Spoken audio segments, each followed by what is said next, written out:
You saved my daughters when you had nothing to give, and that's why I'm giving you everything now, the woman said, her eyes shining with tears, as the man stared in disbelief at what was unfolding.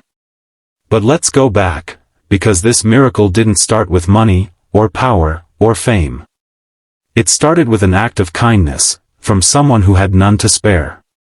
It was the middle of winter in a town that most people had forgotten. The snow was thick, blanketing the streets in silence, and hunger clung to the air like frost on the windows.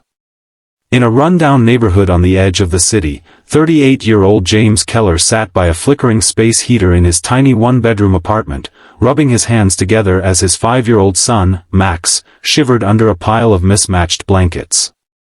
James hadn't always been poor.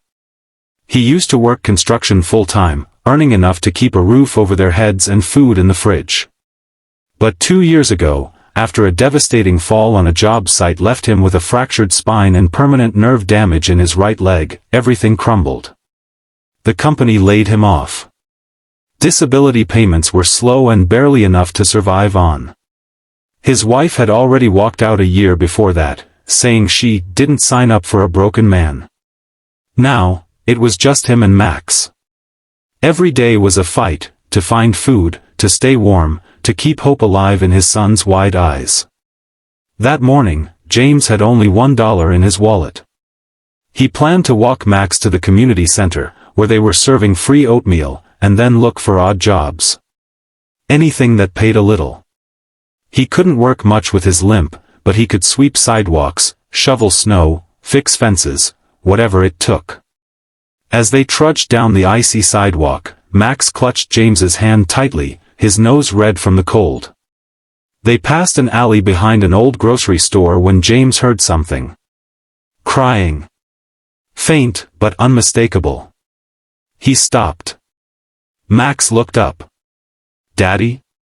Why are we stopping? James held up a hand, listening.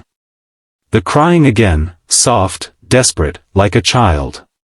He followed the sound to a pile of cardboard boxes tucked behind a dumpster. As he moved closer, he saw movement, and then, emerging from the shadows, a woman.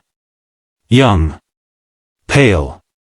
Holding 2 little girls, twins, maybe 4 years old.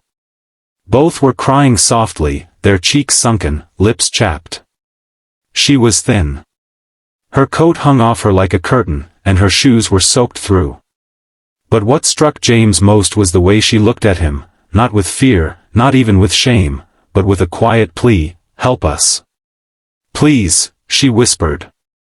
"They haven't eaten in 2 days." James blinked. He looked down at Max, then back at the woman and her daughters. The dollar in his pocket suddenly felt heavier than ever. It wouldn't fix anything. But maybe it could start something. He knelt beside her. "Come with me." She hesitated. "I don't want trouble." "I don't have much," James said. "But you're not staying out here another night." He took them to the community center, where he convinced the volunteers to give the woman and her girls extra portions. Max sat beside the twins, sharing his oatmeal, talking about his favorite cartoon.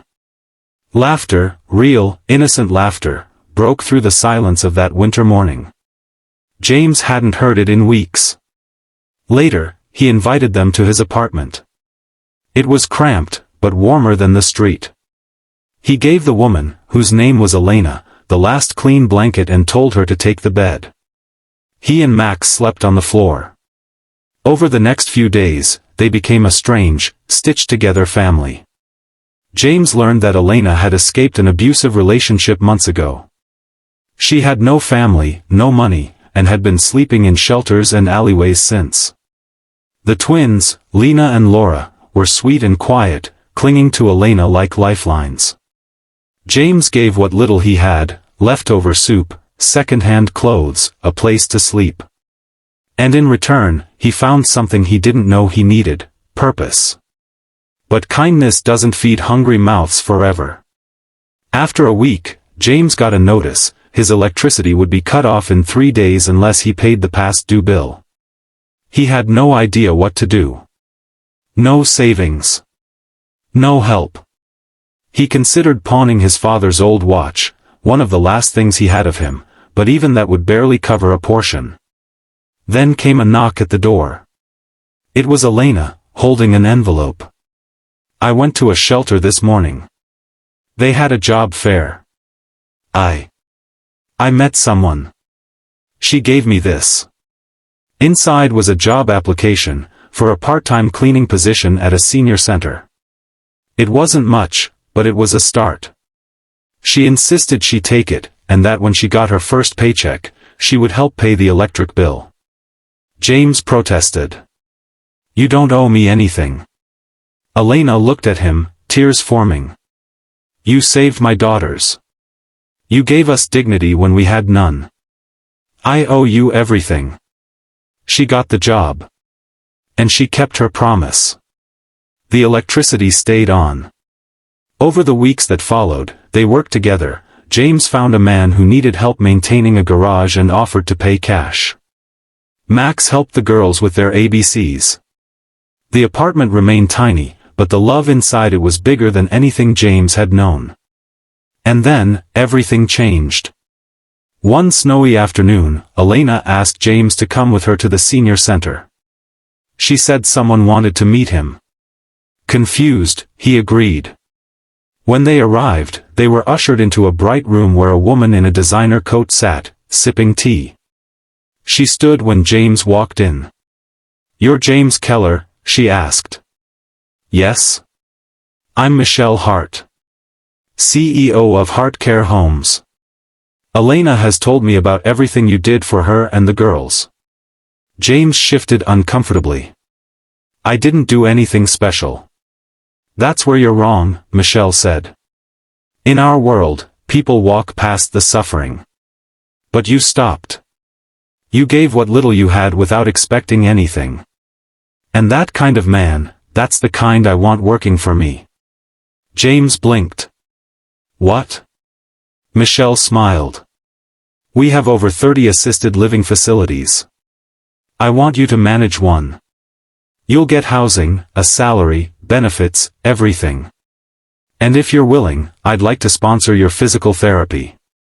Full recovery is possible with the right care. James stared at her, stunned. Why would you do that? She placed a hand on his shoulder. Because I was once that little girl starving in an alley. Someone helped me when no one else would. Now it's my turn. That night, back at the apartment, James held Max close as Elena tucked in the twins. The heater hummed steadily. The lights glowed warm. Everything had changed. You saved my daughters when you had nothing to give, and that's why I'm giving you everything now. The words echoed in James's heart, not just as a gift, but as a promise. Because kindness, no matter how small, never dies. It multiplies. It circles back. And sometimes, when you least expect it, it becomes the miracle that saves you, too.